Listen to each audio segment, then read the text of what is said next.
BRS MLC कल्वाकुटला कविता को मिल गई जमानत, 5 माह बाद जेल से होंगी रिहा। सुप्रीम कोर्ट ने दिल्ली शराब पॉलिसी मामले में बीआरएस रुकन कौंसल कविता की मंजूरी दे दी। दिल्ली एक्साइज पॉलिसी मामले में के कविता रुकन कानून साज कौंसल बीआरएस की जमानत की दरख्वास्त पर सुप्रीम कोर्ट में मंगल को समाअत हुई। इस मौके पर अदालत आज़मी ने मशरूत जमानत दे दी।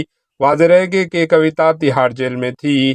हाल ही में कविता की सेहत बिगड़ गई थी और उन्हें इलाज मुआवजा के लिए एम्स दिल्ली में रुजू किया गया था। कविता के महीनों के बाद दोबारा जेल मुंतकिल किया गया। के कविता गुज़िश्ता 5 माह से तिहाड़ जेल में है। इन्हें ईडी ने 5 मार्च को हैदराबाद में वाक़ इनकी रिहाइशगाह से हिरासत में ले लिया था। मशहूर वकील बकल रोहित की कविता की तरफ से दलाइल पेश किए। Bureau report, AHN news. AHN news को लाइक करें, शेयर करें और सब्सक्राइब करना ना भूलें।